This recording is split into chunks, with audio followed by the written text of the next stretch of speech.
All right, so hopefully you paused and you were able to solve this problem. So the first thing we have to do, we're told the speed of sound in air is 340 meters per second, and we've got a 1.2 meter long tube that's used to produce sound waves.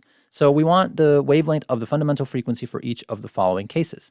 So how do we figure out the fundamental frequency? Of course, is the same thing as the first harmonic. So when a tube is open at both ends, right, the wavelength is going to be equal to 2L over N, and I always draw the N as kind of an H by accident.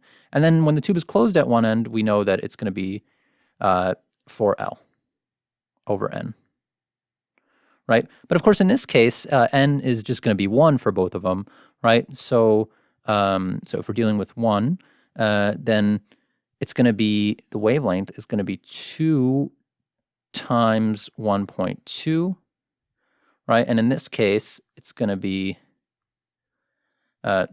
4 times 1.2, right? So that's going to be equal to 2.4, and that's going to be equal to, what's 4 times 12? That's 48, 4.8, right? So when the tube is open at both ends, it's going to be 2.4. So, and then when it's closed at one end, it's going to be 4.8. So correct answer here is going to be B. Now, we are not being asked here to figure out the frequency, right? We're just being asked to figure out the wavelength. So in fact, this, this additional information is unnecessary, but it makes it, adds to the fun of the problem.